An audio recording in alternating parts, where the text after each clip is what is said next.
Hello, everyone. This is Carter, and welcome to this episode of Making It Up, the conversation series where I get to sit down and kind of discover authors who, I don't necessarily know or I know of, but I haven't had a chance to talk to them. And so, and it's an opportunity for me to hopefully have a really engaging conversation with another writer who I just find interesting and I want to know about. And that was kind of the case today. I mean, sometimes I get pitched writers by PR people, and sometimes I just seek writers out.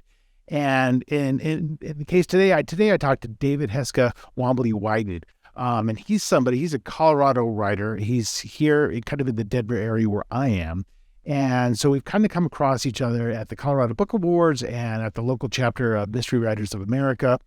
And we specifically ran into each other last year in Minneapolis at BoucherCon, the World Writers Mystery Convention. And we were chatting a little bit, and I'm like, I want to talk to you more. I want to have you on the show, and I want to kind of pick your brain and see what your deal is, because he's a really interesting guy. And what's also interesting about him is his first novel, Winter Counts, which came out in 2020, just blew up. And, it won the Edgar Award for Best First Novel. It was the winner of the Anthony Thriller, Lefty Berry, McCavity, Spur Awards, all 12 different awards. So this thing just really took off. And he just seemed like an interesting guy, and I wanted to understand kind of his journey. So you're going to hear about it in this conversation. He's an enrolled citizen of the Sicangu Lakota Nation. He grew up in Denver. In what he describes as a pretty rough area. And he would spend some time on the reservation up in South Dakota during the summers for a couple weeks at a time. So it was, and as he describes it, there was nothing to do there. So he would just bring books. And so you could see where he got his early love of reading.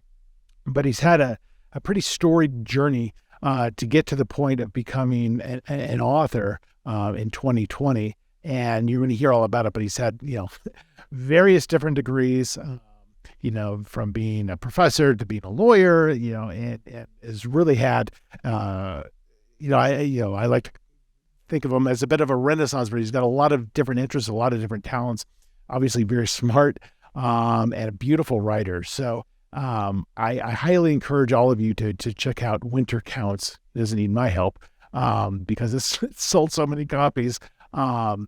But and he'll he describes, you'll hear in the interview that there hadn't been a Native American writer writing about life on the reservation published by the Big Five in 30 years. So he's the first to kind of do that, and it's really opened up the doors for other Native American writers to follow suit in kind of the mystery crime thriller oeuvre. So anyway, I think you're really going to like this one. Super interesting guy. It's a longer episode, and it could have been much longer because I had a lot more questions for him, but maybe there will be a part 2. So hope you enjoy. I think you will. This is my conversation with David Heska Wanbli Weiden.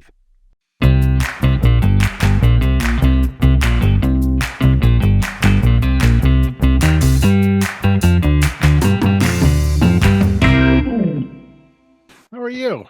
Good. Good to see you. You as well. Are you all dug out from the snow we just got? Boy, does it seem like we have had a brutal winter or what? It does. Right? And normally I would love it. I like snow on the ground for a long time, but I got this puppy, and it's such a pain in the ass because there's snow on the ground and I'm constantly taking this little maggot outside every 10 minutes to pee. So, and not 3 a.m, 7 a.m. I'm like, oh, it's 8 degrees. I don't want to be out here. But we have 2 dogs as well. So I know that syndrome. But it's been 20 years since I've had a puppy. So it's like, I'm kind of, I'm kind of a newbie all over again, but I'm throwing myself headfirst into this. I'm training classes, doing the pens, doing everything you're supposed to do, but it's a lot of work, and it's not all successful. Even though we're already recording, before we continue any further, can you just give me the full pronunciation of your name, just so when I do an intro? David Heska Wanbli Weiden. That's the Weiden. one people. Yeah, I would have said Weiden. Yeah, it's common. And I don't know if you're going to say my nation or not, but it's Sicangu Lakota. Sicangu Lakota. Yeah, think Cheech and Chong, Sicangu Lakota. Okay. I give that little trick, tell people, but you don't have to. You can just say Lakota or nothing at all. Okay. Sounds good. So, you caught my attention because, like, when was it? Years ago at the Colorado Book Awards. I'm always intrigued by the people who are there, right? And everyone goes up and gives a reading, and you have the program, so you get to see what their books are about.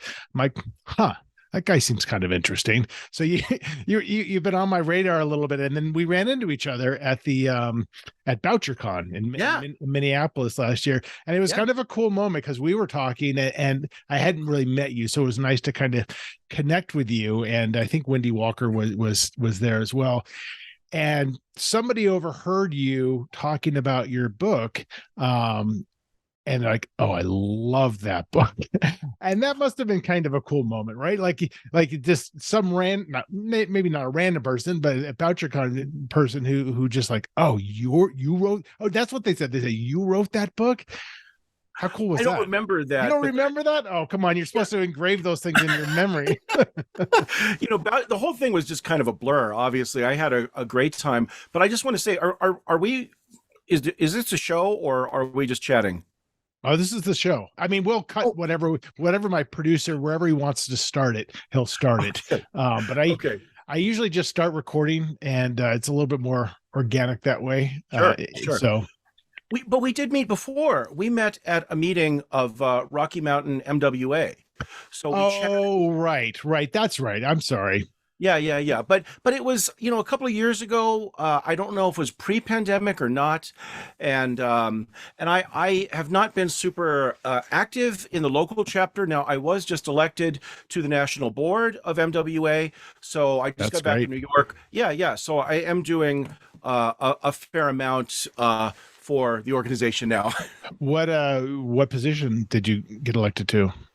Just a board member. Okay, awesome. That's fantastic. That's great. It's a lot of work. Yeah, I'm not super involved in the local chapter either, just because I'm not, I'm a little north of Denver, and to go to the meetings and stuff is I'm in bed by 9. Well, that's with me, and I've got 2 kids, and I think you do as well. Do you have a younger daughter, or am I? No, I do have 2 kids, but my daughter's a sophomore in college, and so she's out of state, and my son's a senior in high school. So, mine too. Okay. So my boy is a senior, and then I've got a sophomore, 2 boys, and so we just got done with this college application process. Boy, that was it's changed since I did it. It's pretty involved, and it'll be it'll be a lot easier now for your sophomore because you've gone through the process. But it's and the Common App makes things a lot easier, but it's just and you got to stay on top. Like with my daughter, she did everything, and I'm like, oh, you applied to colleges? Cool. My son, I'm like, did you do your essay? And of course, like as a writer, I'm like, hey, can I take a look at that essay?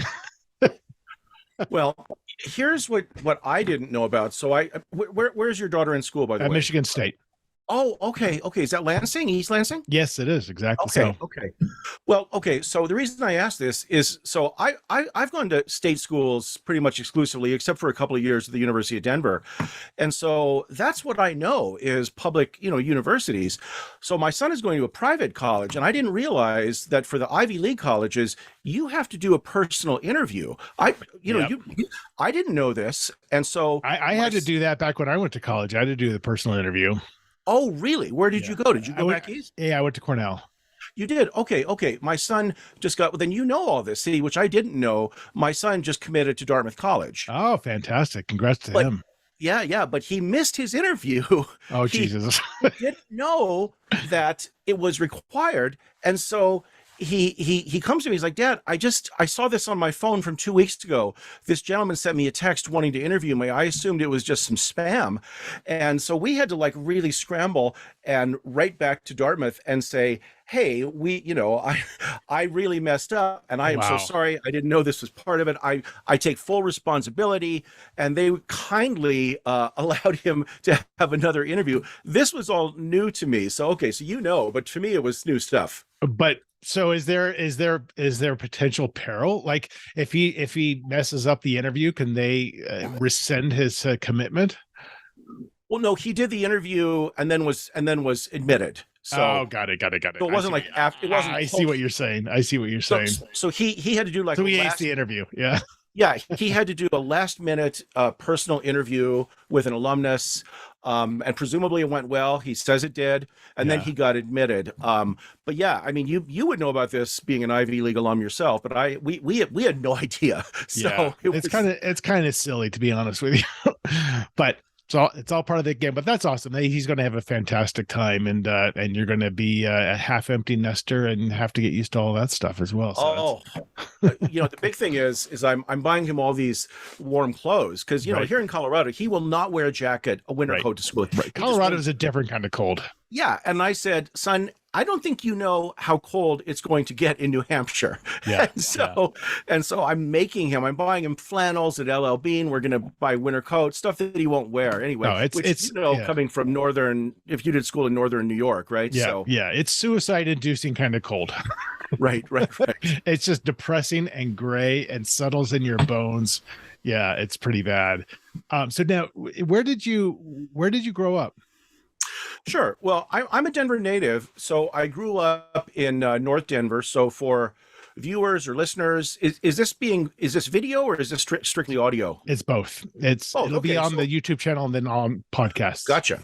Well, for viewers and listeners, if you're from the Denver area, I grew up in North Denver in a neighborhood called Swansea, Elyria. Now that won't have any relevance for you unless you're from Denver, but it's widely known as one of the roughest neighborhoods in Denver.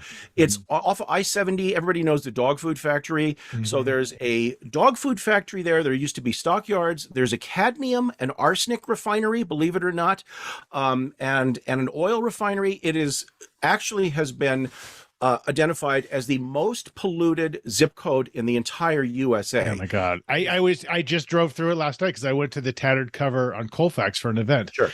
And I'm just like, it's an unpleasant area.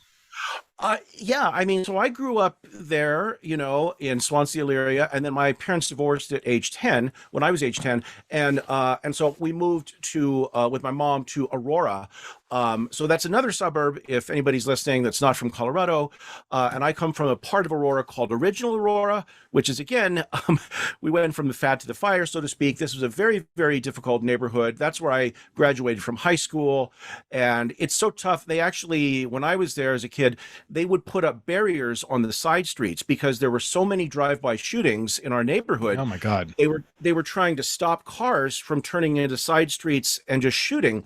So the barriers are still there. If you go to our neighborhood, this is, again, for Colorado folks, think Colfax and Dayton around there. Yeah. And you can see on the side streets, there are these giant concrete barriers. So you can't just drive through because they were trying to literally stop the shooting. So these were my two neighborhoods. Now, I also would spend summers on the reservation. So again, if anybody doesn't know who I am yet, I'm David Heska Wanbli Weiden, and I am Lakota from the Sicangu Lakota Reservation in South Dakota. And so or also known as the Rosebud Reservation. So I would spend summers there. So Denver and South Dakota is the long answer to your question. So how did that, kind of, and do you have siblings? Did you have siblings growing up? I don't. I'm an only child, but I have family on the reservation. But they've mostly all died or gone away. I have one cousin left there, and that's about it. Okay. And then after folks split up, were you predominantly with one parent or the other, or both? Yeah, pretty much only my mother. I'd see my dad on weekends occasionally. Yeah. Okay. So, kind of typical back in the day. So how did that, I'm just curious, and so we're talking like high school, 80s, 90s, that time period. Yep. as an only child with a single mom raising you in a tough, extremely tough area, how did that inform you, or were you able to kind of, what kind of personality were you? Were you keep my head down kind of a guy in school, or? Well, just to be clear, so my mother did remarry to a truly bad man, and so that adds another layer. He would beat the crap out of her. I'm 10 years old at the time. Jesus. So I'm living in this rough neighborhood.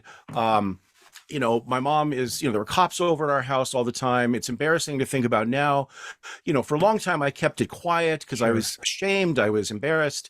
But, this is who I am. This is how I was raised. And, and so, I've accepted it. So I did try to keep my head down. When you grow up poor and in a rough environment, you're just filled with this constant set of shame. And trying to not let everybody know what's going on. So there were times when my stepfather would go on a drinking bender and drinking binge, go on a bender and break up crap in the house. And we'd have to leave the house and sometimes sleep in the car. And so the big fear is that, one of my friends is going to see me walking by, Sure. And so this sense of shame when you live in a sort of a broken and dysfunctional home is something that absolutely informs my writing. And the reservation is a place of great joy, but also great challenges. And so I try to bring that into my work as well. So I try just to keep my head down and get through it. So I'll stop there. And then the summers you would go to South Dakota to the reservation typically. Not for the whole summer, because my mom had to work, but we would go for 2, 3, 4 weeks, and I'd stay with my uncle who had a body shop up there. And so I'd spend some time in there in the summer, but that was weird in and of itself too, because I didn't know the kids there. They thought I was this fabulously wealthy kid coming from the city, big city kid, which is of course hilarious because we were barely making it, but to them, he's from the city, and so there were some rough moments there. Sure. But was it sounds like it was almost a respite from your life in Denver to go up there. Look, I don't want to paint my life in Denver as grim all the time. Like any kid that grows up in financially challenging circumstances and dysfunctional family, you grab your moments of joy when you can, and you do what you can to get through the bad stuff. So I don't want to make it sound like it was just this constant terrible thing. I had friends, I had buddies, we did what we could. I just tried to stay out of my home when I knew things were going bad. But yeah, going to the reservation was weird because I both looked forward to it and I also hated going there. So it's this sort of strange thing because the reservation, at least my reservation, there is nothing to do. And I mean, literally, we don't have a movie theater there. The Rosebud Reservation, which is about the size of Delaware, has exactly 3 restaurants, one of which is a Subway. There's not a bowling alley. There's not an arcade. There's not a movie theater. There's nothing for kids to do there. And that's a problem. And that was the case decades ago. And it's the case now. So it's like 14 years old. I didn't want to go there. We didn't have video games then that I could just bring my little device with me. So I read books. What could I do? I brought a stack of books with me. I read, But was it, and maybe you were too young to, process this as a 14-year-old, but was it an opportunity to connect with your heritage? Or was it just like, I'm bored. I'm just going to read my books. It was both. I mean, it was bored and I didn't have friends there. And the other Native kids were sometimes mean to me. Look, did I have good times there? Sure. I mean, so it's not so much heritage, it's identity is a word that I like to use better because heritage implies something in the past. Identity is something right now. And, being Native has an infinite number of meanings for different people. For somebody growing up on the res in the Pacific Northwest is different from the reservation out east versus Oklahoma. So there are an infinite number of ways that you can express, Indigenous identity. And I did like a lot of the activities that we did. So going to powwows or the Rosebud Fair, which is the annual big event. I loved those times, still do.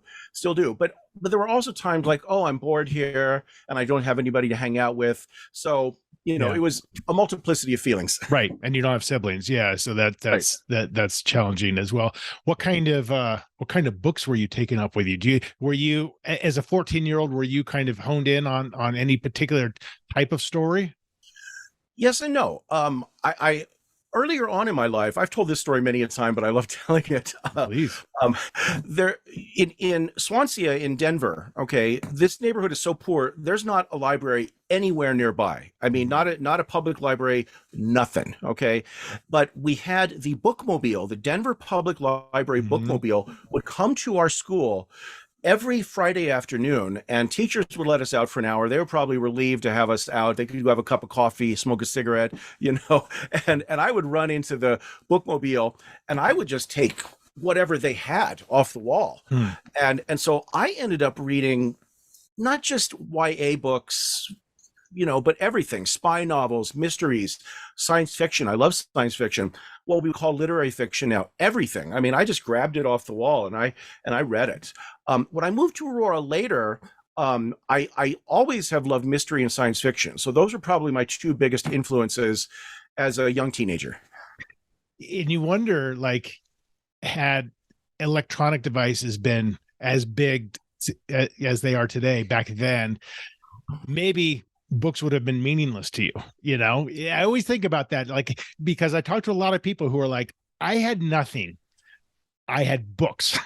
That's all I had. I'm like, oh, if you had a phone, you might not ever have started reading. I always think about that. And you wonder, like, or maybe your brain is wired as like, you will always be chasing the story. However, that story is manifested in itself, but it sounds like, books were definitely something that you could, something that you could cling to back then. Look, I think about this a lot because we talked about this. I don't know if this part of our conversation will be edited in or not, but I have two sons and they're teenagers, 15 and 18, and excuse the dogs barking. That's quite all right. You can hear. And they don't read very much. And this breaks my heart as a writer. But they love their video games. They will watch some TV. And so, I don't know. I do take some solace. My friend Tommy Orange, who's not a crime writer, but I guess he would call himself literary fiction. He's told me that he didn't really start reading until 18, 19, 20, 21. So I'm holding out some hope that my boys will turn to the written word. But we will see. Yeah. I mean, but it's kind of the same for me because I had no background in writing. And in high school, I was reading whatever I had to read, and I wasn't necessarily, with a handful of exceptions, I wasn't necessarily enjoying it.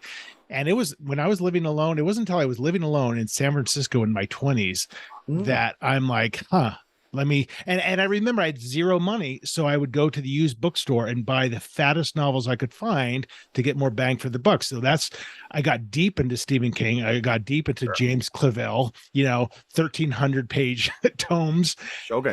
and Shogun. And I just got obsessed with it and kind of hadn't stopped since, but yeah. So there's time, but I didn't have video games and I didn't have a phone and stuff like that. So, and my son's the same. My daughter was really into reading and she still does, not as much, but she still does. But my son he's never read anything of mine. And I finally dedicated my last book to him for the second time. And he got 5 chapters in. I'm like, motherfucker, it's a thriller. It's not hard to read. I just had a talk with my son 3 days ago, David Jr., the one who's going off to college. And I said, son, I'm going to be paying a lot of money for you to go to a private college. Okay. And you are going to read my book before you leave. Okay. You're in it. You're kind of the model of one of the characters in there. Yeah. So this is going to happen. I said, I'm not asking you. I am telling you. Okay. Yeah. This is going to happen. Okay. Hey, you're going to give him little quizzes, what was the middle name of the younger character?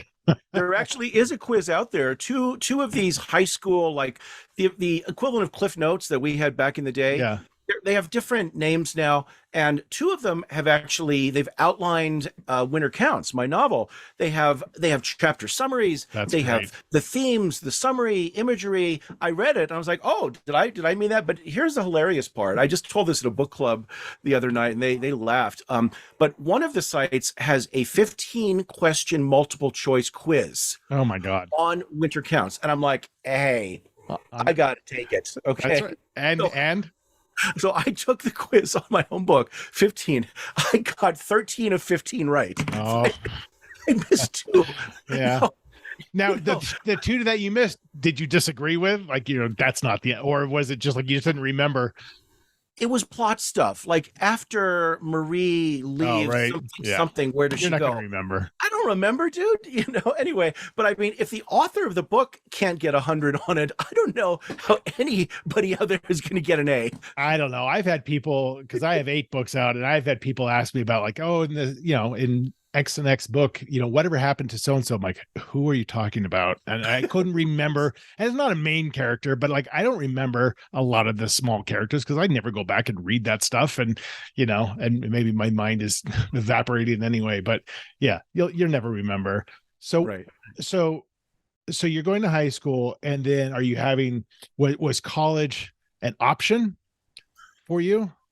Yes, very much so. So my parents were not educated. I'm a first generation college student, but they were always very, very supportive of me, and they were huge readers themselves. Okay, so they set the tone for me. Our house always had books. I remember the big deal was the Book of the Month Club, and so Sure. every month something would come in, and we would open it up, and that was a big deal. So when my novel was chosen as one of the main selections for the Book of the Month Club in 2020, it really meant a lot to me.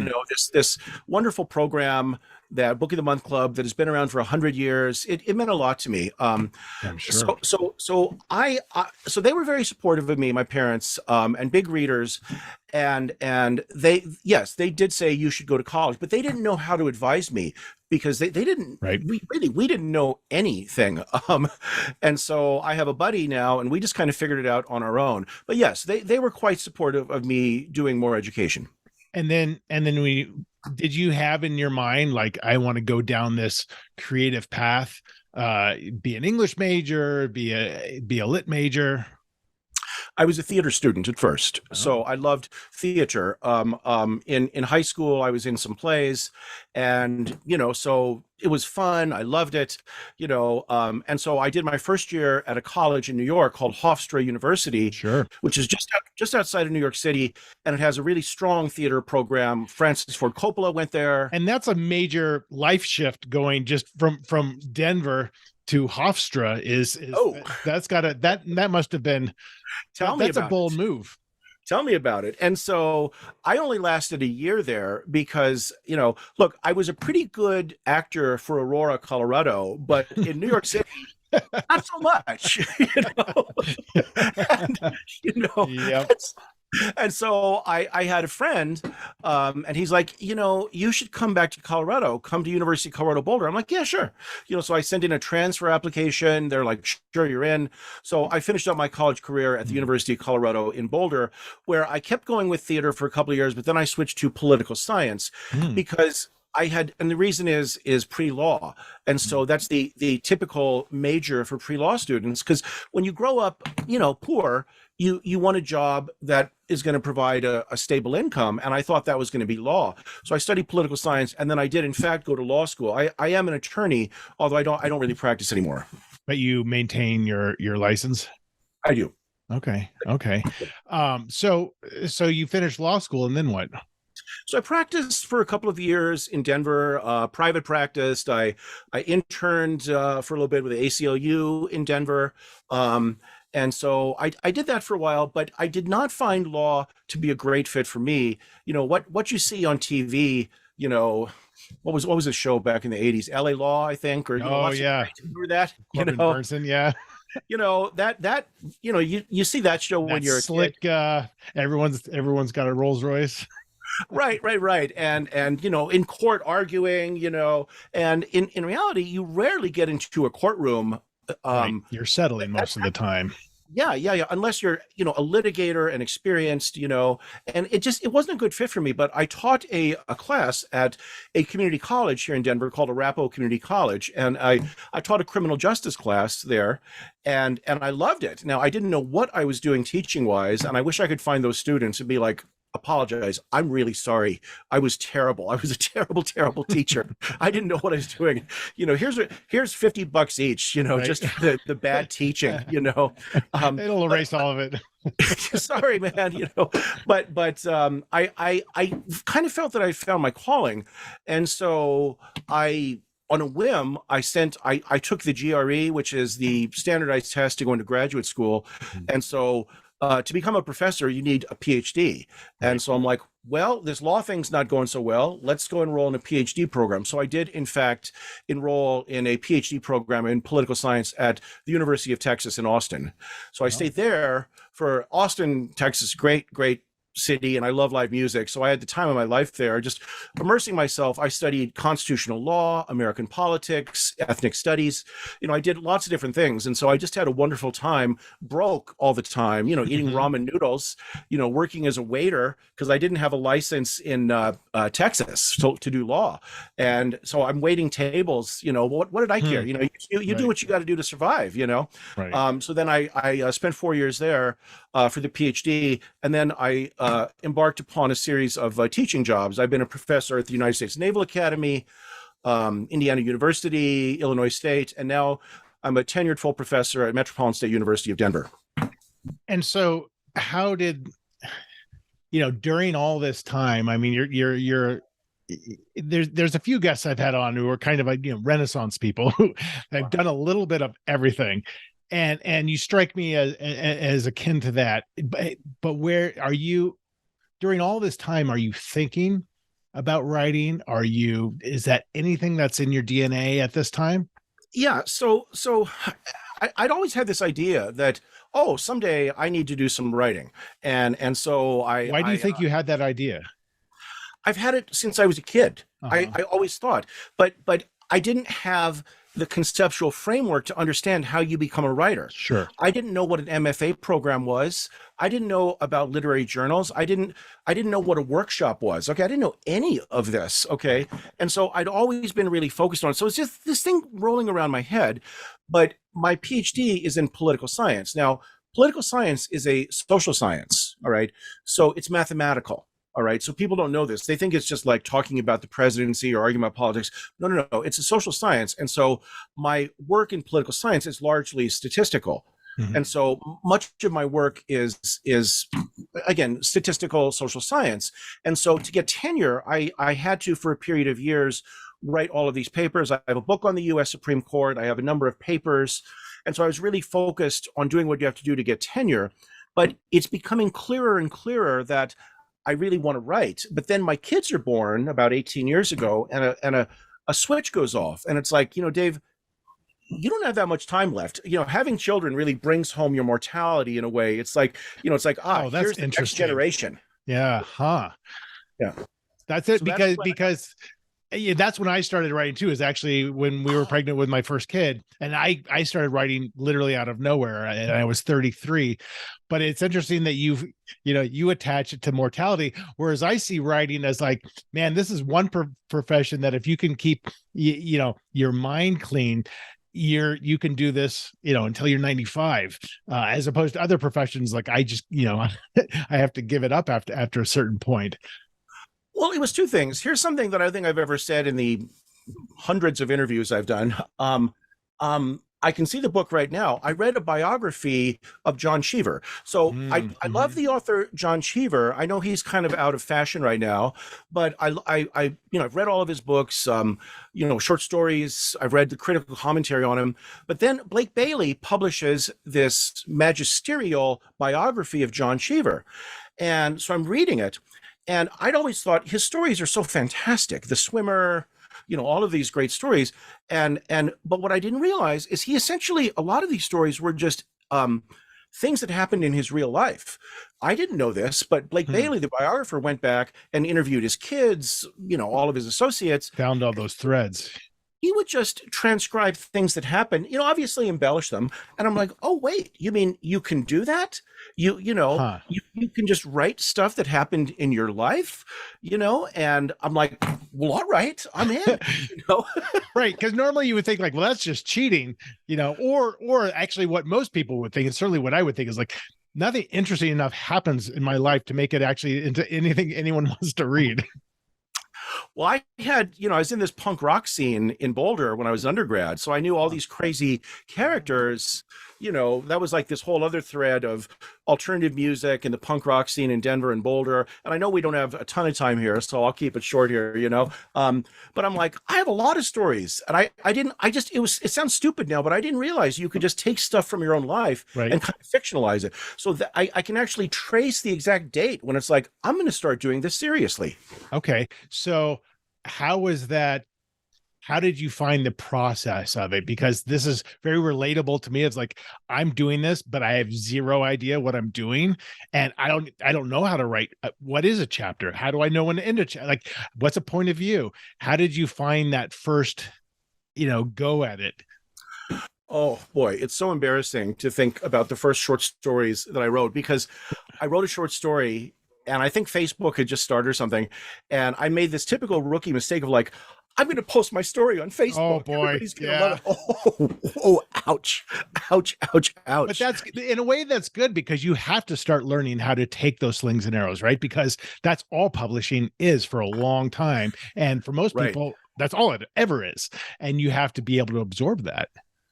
Well, then, so I'm in Indiana at the time, and I sign up with one of the local writing workshops there, Indiana Writer Center. This would be the equivalent of the Lighthouse Writers Workshop in Sure. Denver. And so I sign up, and it's like, this class will be taught in the workshop format. I literally didn't know what that was. So I get it on Google or whatever the search engine was at the time. And I'm like, what's a workshop? Right, I totally. didn't really have any idea, and I was very, very intimidated because everybody else knew sort of the workshop speak and lingo, how to analyze the story. I did not know what I was doing, but I picked it up quickly. And one of my teachers said, you've got some talent, Dave. You need to go get an MFA degree. And I'm like, oh, no. I have enough degrees. I was about to say, you're overeducated. No, I have enough, and it's not like I can move to Iowa or Syracuse, New York, or somewhere. Right. I've got kids. My kids were like 1 and 2 at the time. And they're like, no. There's this thing called a low residency MFA, where you work at a distance. And I'm like, oh, okay. So I did in fact enroll at the Vermont College of Fine Arts, which is in Vermont. It's now moved to Colorado, and I studied there. But then the Institute of American Indian Arts, which is the premier arts college for Indigenous people in America, they started a low residency MFA program, and I believe that I was the first student. I transferred there.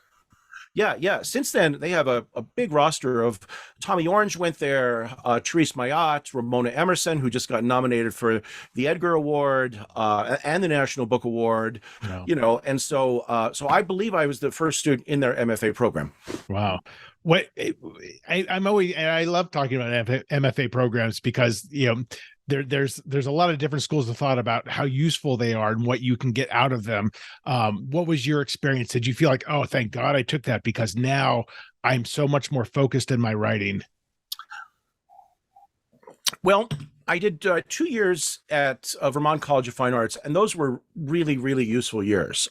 In fact, I kind of traced my infatuation with crime writing to there, because I'd love crime, but I kind of drifted away from it. But one of my mentors at Vermont College of Fine Arts was a fairly well-known crime writer. I'll keep his name private, and he said, and nobody wanted to work with him. Literally, people did not want to work with him because his stuff is very rough and vulgar and violent. And I'm like, I'm in. Sign me up. Yeah. And so he assigns for me the canon of the great works in American crime fiction. So I read like 25 books in a semester, and literally I felt like the top of my head was blowing off. I mean, the classics, Chandler, Patricia Highsmith, Jim Thompson, the stuff that I had never really read. I'd read the popular crime fiction of the day, but I'd never gone back to the 40s and 50s Right. or the 30s, the golden era. And but he also had me focus on plot. He made me read these books on screenplay writing because he said, these guys and these women know how to do plot if you've only got 90 minutes. So I found that to be exceptionally useful. Now, I do teach in 2 MFA programs myself now. I'm on the faculty at Regis University's Mile High MFA program, and I'm also on the faculty at Pan-European MFA, which is out in Pennsylvania. So I supervise a number of students right now, and I've taught at other MFA programs and writing conferences. I taught at Sewanee Writing Conference last year, and I try to take what I learned from my instructors who were particularly good and pass that on to my students. And so I did find an MFA valuable, and I make sure that my students, it's not a waste of their time or money. So what was the process of actually completing your first novel? Yeah, so I had written a short story in my second year of graduate school called Winter Counts, and in that story, I wanted to write a traditional noir story where the main character comes to a bad end. So I introduced this character, Virgil Wounded Horse, and I enjoyed writing that story, and it's set on the res. And I remember I workshopped it at Vermont College, and some of the people there in the workshop were like, this is trash. Okay. People on the reservation, they don't listen to rap music.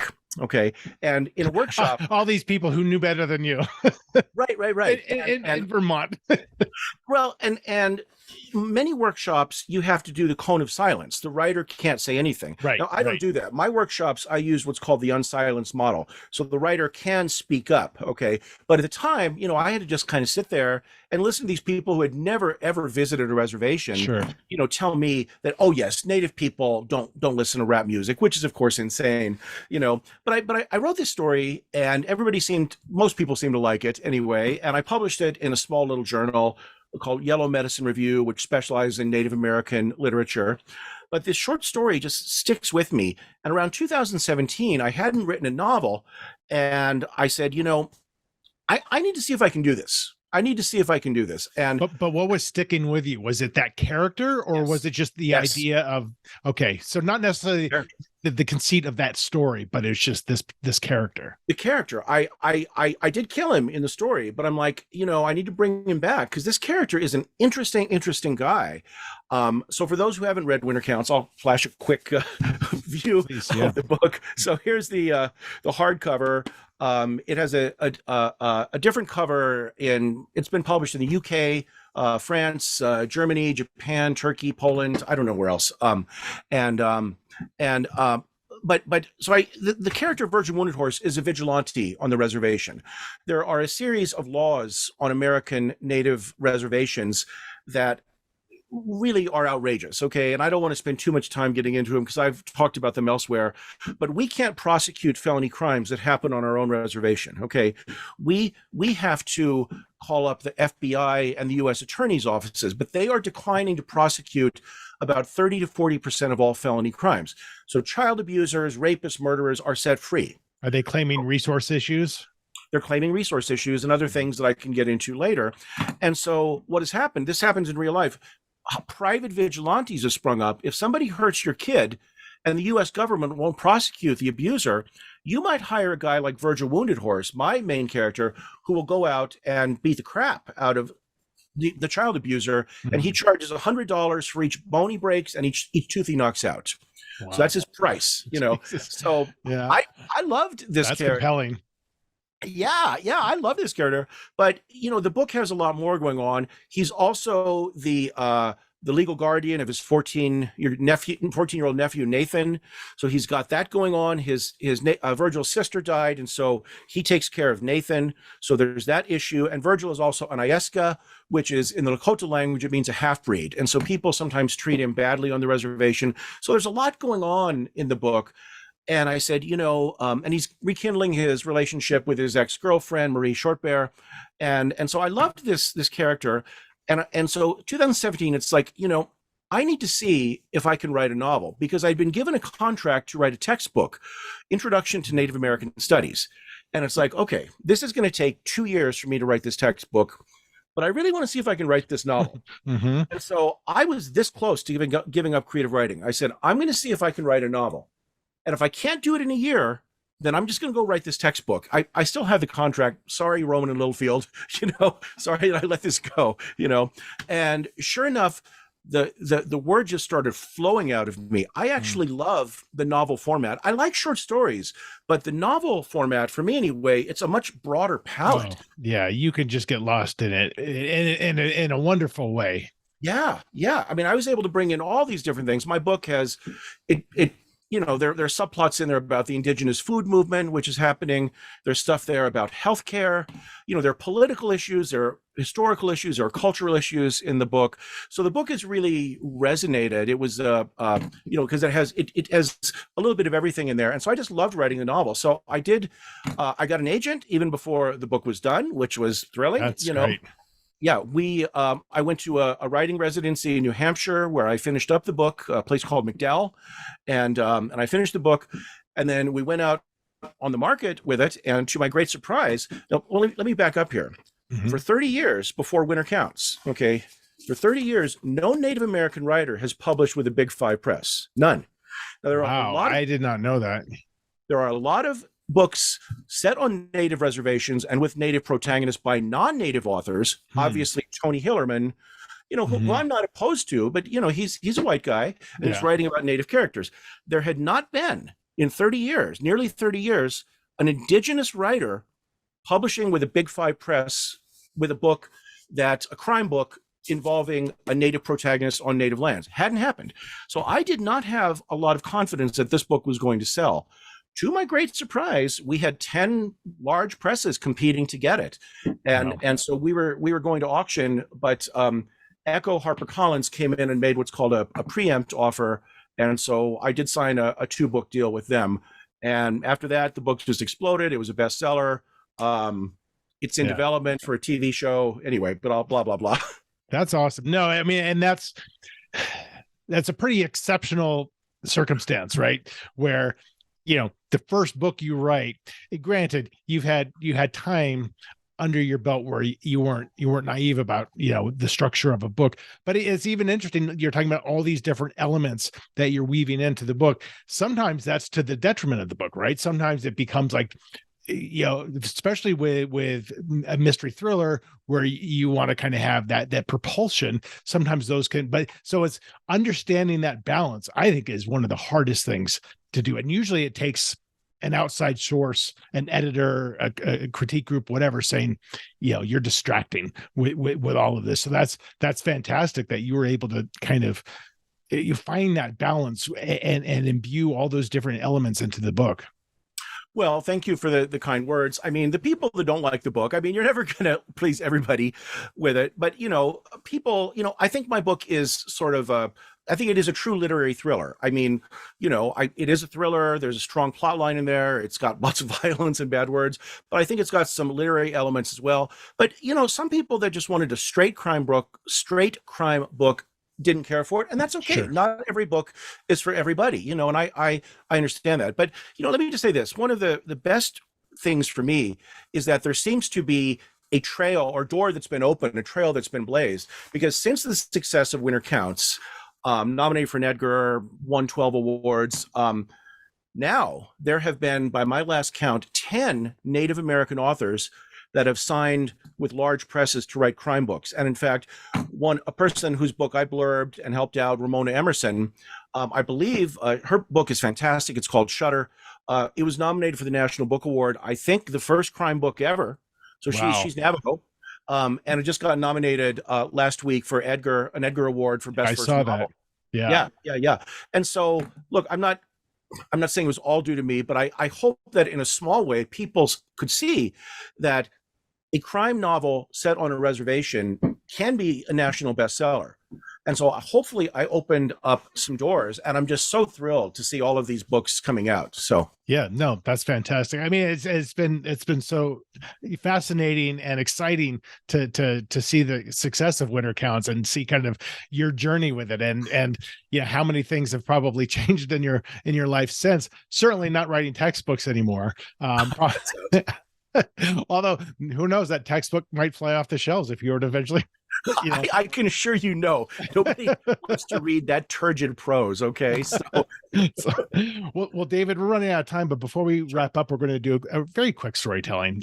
Sure. I have 3 books here that I've chosen kind of at random, mostly at random. And I'm going to have you choose one of them, and we're going to choose a page. And I'm going to look, kind of glance at that page and find a sentence that I think might work for the beginning of a short story. I'll read it, and then you give me the next sentence or two. I'll do a couple sentences, and then, like in 2 minutes, we'll call it quits and just see. So I just read it. I write it. You just say, yeah. It's all improv. Sure. We'll see where it goes. So I have a classic here, War and Remembrance. Okay. Spandau Phoenix by Greg Iles. Okay. And speaking of James Clavell, the 1400 tome Noble House. So choose one of those. Let's do number 2. Okay, Spandau Phoenix. And give me they're all big books. Give me a page between 1 and 700. Oh my. Yeah, I know. 666, baby. I love it. Okay, so I'm going to go to page 666. I'm going to find the beginning of a chapter. Let's see. General Stain watched all of this in disbelief. He couldn't believe that the troops had advanced so quickly and with such brutality. He turned to his lieutenant, told him to command the troops to charge. The lieutenant looked up at him, his face ashen, and didn't move. Sir, the troops, they are all dead. They are all gone. He turned away, a somber look on his face. General Stain couldn't believe this. He had just seen everybody standing not moments ago. And when he looked around, his troops were indeed there, every single one of them. But there was something off about them. They weren't moving, and they weren't even seeming to breathe. They were just floating lightly above the hellish landscape. Sir, wake up, wake up, wake up. And then he did. And he wished he hadn't, because the first thing he noticed when he woke up was the searing pain in the left side of his neck. He reached up and touched it and found open flesh where there shouldn't have been. Hold on, sir. We're going to get you to the hospital. Just hold on. You're going to make it. I promise, the lieutenant said, and scurried away. I think we're going to call it there. Wow, like that took an interesting turn. That's what's fun about it. And what I would say to a lot of guys is, like, what's great about improv is, like, you have to accept the other person's premise. You can't say, no, that didn't happen. I'm like, okay, because I envisioned them all being ghosts, that they were indeed all dead. And then you took it to a dream. I'm like, all right, now we're going in this direction. That's cool too. So now he's waking up, and what is, I don't know. I love that stuff. And it's such a good exercise to do. No, that was a heck of a lot of fun. David, so great to talk to you more in earnest. And I hope we, and it's funny, like I mentioned, I went down to Tattered Cover last night, and I haven't been down there probably in 3 years. And it was just kind of nice to be back on the scene at a launch event. I was hosting something, but maybe we'll meet at a bookstore someday. And we're both here in the Denver area. It'd be nice to sit down over a drink or a cup of coffee and chat some more. I would love that. Absolutely. This was a blast. It felt, just like a great conversation. And to those of you watching and listening, I just want to say thank you all. Those of you who have read Winter Counts, your support has meant the world to me. I am writing the sequel right now. It's called Wisdom Corner. Okay. And excellent. I was just communicating with my editor right now. We are hoping for a late 2023 release, but it does appear it's going to be very early 2024. For those of you who really want to know what is going on with Virgil, Wounded Horse, I do have a story that just came out 2 months ago in the Best American Mystery and Suspense Stories 2022. And that updates you as to what my main character, Virgil Wounded Horse, has been doing since the end of Winter Counts. Wow. That sounds exciting. Well, congratulations, David. It's so great to talk to you. And hopefully we'll get a chat soon. Sounds good. Thanks, everyone. Take care. And thank you, Carter. Bye. So that's it. That's my conversation with David Weiden. I told you it was going to be a good one, and God damn it, it was a good one. Really, really interesting guy. Hope I get a chance to hang out with him some more, since we're both in the Denver metropolitan area. And I highly encourage you to read Winter Counts, and as he mentioned, his sequel to Winter Counts is coming up likely early 2024. But if you want to track that progress or read all about David, please go to his website at davidweiden.com. And of course, as always, if you want to find out more about me, subscribe to my newsletter or listen to these podcasts or check my event calendar or buy my books, please go to my website at carterwilson.com. So that's it for now. More episodes of Making It Up coming out very soon. In the meantime, thank you as always for watching and or listening. Take care.